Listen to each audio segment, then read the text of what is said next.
তোমরা আমাকে এরকম একটা কমেন্ট প্রচুর করো যে পায়েল তোমার ফ্যামিলিটা আমাদের খুব ভালো লাগে, তোমাদের সবাই একসাথে কি সুন্দর, সবাই মিলে থাকো একসাথে। আসলে ব্যাপারটা হচ্ছে কি, ফ্যামিলি না কারোরই শুরুর থেকে সুন্দর থাকে না, তারা সুন্দর করে রেখেছে বলেই সুন্দর থাকে। জন্ম থেকে সুন্দর হয় না সব কিছু, তাকে সুন্দর করতে হয়। এখন কি হচ্ছে, আচ্ছা যারা আমাকে বলবে যে পায়েল একটু ডায়লগ দিচ্ছে, ভাষণ দিচ্ছে, একটু লেকচার দিচ্ছে, তাদের সাইডে যান, তাদের জন্য এই ভিডিওটা নয়, আমার খুব কাছের মানুষদের জন্য ভিডিও, তারা দেখবে আপনার জন্য।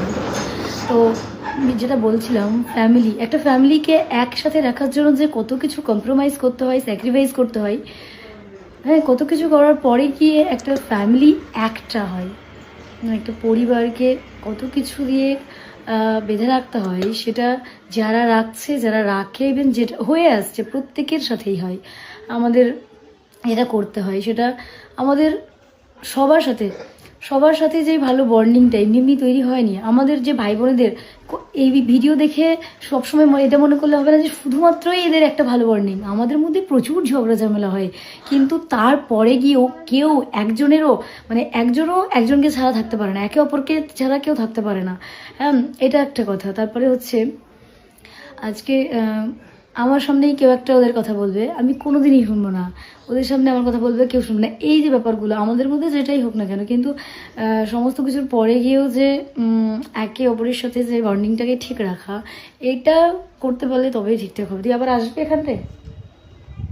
তো এটা বলছিলাম, পরে এগুলো নিয়ে না হয় আরও অনেক কথা বলবো তোমাদের। তো এইটাও ঠিক যে আমাকেও অনেক কিছু কম্প্রোমাইজ করতে হয়েছে, অনেক কিছু স্যাক্রিফাইস করতে হয়েছে সমস্ত কিছুকে ঠিক রাখার জন্য। সো কোনো কিছুই ঠিক থাকে না, ঠিক রাখতে হয়। আর যারা বলে না আমরা তোমার কাছের, আমরা তোমাদের নিজেদের, কোনো কিছু নিজের হয় না, পরিবারটাই শুধু নিজের, বাকি কেউ নিজের নয়। সবাই শুধু মুখের নিজের, কাছের কেউ নিজের নয়, শুধুমাত্র পরিবার ছাড়া। হ্যাঁ, শুধু কাছের বললেই কাছের হওয়া যায় না। যাই হোক, কত কথা নাই বা বললাম।